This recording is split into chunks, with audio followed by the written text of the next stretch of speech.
नमस्कार दोस्तों। आज सीएसके के कैप्टन और भारत के प्रतिभावान ओपनिंग बल्लेबाज ऋतुराज गायकवाड़ का जन्मदिन है। सीएसके और ऋतुराज एक अटूट नाता है। लेकिन क्या आप जानते हैं कि ऋतुराज सीएसके में कैसे आए? और क्या आप जानते हैं कि ऋतुराज गायकवाड़ और एमएस धोनी की पहली मुलाकात कैसे हुई और उन्होंने किस तरीके से एमएस धोनी को इम्प्रेस किया? तो आज हम जानेंगे कि ऋतुराज गायकवाड़ और एमएस धोनी के इस अटूट बंधन की शुरुआत कब और कैसे हुई थी। तो दोस्तों, ये बात है कुछ 8 साल पहले की, जब एमएस धोनी एक रणजी मैच में उनके दोस्त केदार जाधव को देखने के लिए मैदान पहुंचे थे। केदार जाधव तब महाराष्ट्र के कैप्टन थे और उनके टीम में थे एक युवा बल्लेबाज जिनका नाम है ऋतुराज गायकवाड़। जब केदार जाधव और ऋतुराज गायकवाड़ के बीच में पार्टनरशिप हो रही थी, तभी एक बॉल ऋतुराज को जोर से उनके हाथ पे लगी, जिसकी बदौलत उनको एक सीरियस इंजरी हुई। लेकिन बावजूद इस इंजरी के ऋतुराज ने बैटिंग करना नहीं छोड़ा और वो तब तक टिके रहे जब तक फाइनली उनकी विकेट नहीं गई। ये देख के स्टैंड्स में मौजूद एमएस धोनी इस युवा बच्चे पे काफी ज्यादा इंप्रेस हो गए थे। और जब उन्होंने केदार जाधव से पूछा कि ये बंदा है कौन, तो उनको पता चला कि वो बंदा है ऋतुराज गायकवाड़। फिर धोनी ऋतुराज गायकवाड़ को मिलने हॉस्पिटल पहुंचे और उन्होंने खुद अपने हाथों से ऋतुराज को गेट वेल सून लिखा। दोस्तों, ये पहली बार था जब ऋतुराज गायकवाड़ और एमएस धोनी की मुलाकात हुई थी।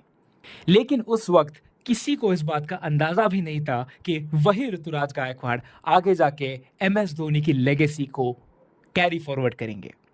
आगे जाते वक्त ऋतुराज गायकवाड़ में इंडिया ए के लिए खेलते हुए उन्होंने 99 के एवरेज से एक सीरीज में परफॉर्म किया था। ये सारी बातों को देखते हुए एमएस धोनी के इन्फ्लुएंस की वजह से और ऋतुराज के परफॉर्मेंस की वजह से ऋतुराज को सीएसके में लिया गया। और तब एक ऐसी बात हुई जिसकी वजह से एमएस धोनी ऋतुराज से और भी ज्यादा प्रभावित हो गया। ये बात तब की है जब ऋतुराज महज एक स्क्वाड मेंबर थे और प्लेइंग 11 में आने से काफी दूर थे। ऐसे ही एक मैच में केकेआर के सामने जब सीएसके ने शिकस्त खाई, तो एमएस धोनी जब बैठे हुए थे, तब ऋतुराज उनके पास जाके उन्होंने उनसे पूछा कि अगर इजाजत हो तो क्या मैं कुछ कह सकता हूँ। और जब धोनी बोले कि बताओ, तो ऋतुराज ने बताया कि आंद्रे रसेल के लिए आपकी फील्ड प्लेसमेंट गलत हुई थी, क्योंकि वो डीप मिड विकेट में ज्यादा छक्के मारता है। तो अगर डीप मिड विकेट में आप कोई एक प्लेयर रखते तो शायद हम उस मैच को जीत सकते थे। ये सुन के एमएस धोनी एक तरफ से हैरान रहे थे कि एक युवा बल्लेबाज उनके पास आके कॉन्फिडेंटली अपने ओपिनियंस बता रहा है। ये बात सुन के एमएस धोनी ऋतुराज को बोले कि आपके पास एक बेहद ही तेज क्रिकेटिंग माइंड है और आप आगे जाके हर टीम मीटिंग में ऐसे ही इन्वॉल्व रहे। और उसके साथ साथ एमएस धोनी ने पूरा प्लान बताया जो उन्होंने इम्प्लीमेंट करने की सोची थी, लेकिन जिसमें वो उस मैच में कामयाब नहीं हो पाए थे। लेकिन उस इंटरेक्शन के दौरान ऋतुराज गायकवाड़ ने एमएस धोनी को पहले से ही प्रभावित कर दिया था। इसका नतीजा ये हुआ कि जब ऋतुराज गायकवाड़ आईपीएल में डेब्यू करने के बाद पहले कुछ मैचेस में नहीं चल पा रहे थे, उसके बावजूद एमएस धोनी ने उनको बैक किया, जिसका नतीजा हम सबके सामने आया।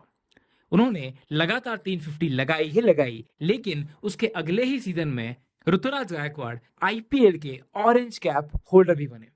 साथ ही साथ में जब 2024 में कैप्टनसी चेंज की बात आई, तब खुद एमएस धोनी ने ऋतुराज का नाम टीम मैनेजमेंट के सामने रखा। और जब आपका नाम कैप्टनसी के लिए खुद एमएस धोनी यानी कि इंडिया के सबसे सक्सेसफुल स्किपर देते हैं, तो आपको ये बात जाननी चाहिए कि आप एक प्रतिभावान खिलाड़ी और एक बेहतरीन कैप्टन हैं। और यही है हमारे ऋतुराज गायकवाड़। तो दोस्तों, ये थी कहानी एमएस धोनी और ऋतुराज की, यानी कि सीएसके और ऋतुराज के अटूट बंधन के शुरुआत की। तो दोस्तों, आपको ये कहानी कैसे लगे, हमें कमेंट करके जरूर बताइए। और आपको ऋतुराज के बारे में सबसे अच्छी बात क्या लगती है, हमें कमेंट करके जरूर बताइए। और ऐसे ही क्रिकेट के वीडियोस के लिए हमारे चैनल क्रिकेटिविटी को सब्सक्राइब करना ना भूलें। धन्यवाद।